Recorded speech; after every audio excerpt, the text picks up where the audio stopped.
Welcome to Psych Talk for primary care providers, where our esteemed faculty members will provide you with invaluable insights to seamlessly integrate into your daily practice. On today's episode, we'll be talking with Dr. Amy Nuismer about support pets and service animals. Hello, my name is Dr. Amy Nuismer. I'm board certified psychiatrist and family medicine doctor. Graduated from UC Davis 5 years ago.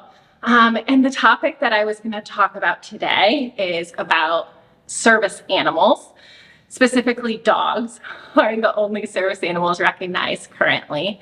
And the differences between emotional support animals and service animals and the laws that distinguish the two. And kind of the question I get a lot in my job is writing letters to support emotional support animals or service animals. So the first thing to know is just that they're separate entities. So the difference between a service animal and emotional support animal is that a service animal has been trained to do a task that assists someone with a recognized disability. So when it comes to mental health, that disability is usually a mental health diagnosis, such as anxiety, depression, PTSD.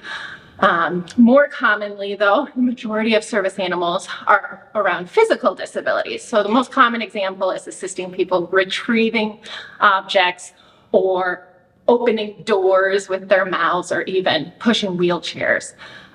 When it comes to mental health, a lot of the disabilities that patients have are invisible. So that brings me to the next main learning point, which is the only two questions that you're allowed to ask someone with a service animal is if they have a disability, not what disability they have. And then if their animal, only dogs, is trained to do a task. You cannot ask for identification. You cannot ask them to disclose their personal medical history in terms of what their disability is or what the dog can do. You can't request a demonstration, but those are the two questions you can ask.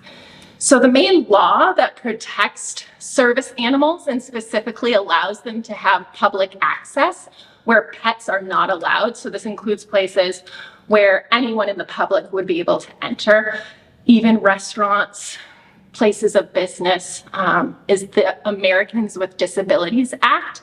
And that is the main law that most groups reference to protect that public access. Again, only dogs are recognized currently as service animals, no cats, no horses, or anything else. And they have to be under control of their handler. So if the dog is doing disruptive behavior like barking, like not being housebroken, these kind of things, a business can ask the service animal to leave. And again, they can only ask those two questions we covered earlier. The difference between service animals who do have a standard test that they have to pass. So the American with Disabilities Act is the law that allows them to have public access, and then they have to have this trained task that they do. So there is some certification process that's standardized and recognized for service animals. There isn't for emotional support animals. So emotional support animals, again, can be dogs, cats, I suppose could be your lizard or something else. And basically, it's an animal that you get emotional support from. So when people and patients ask you to write letters for those animals, a big concern that comes up is liability.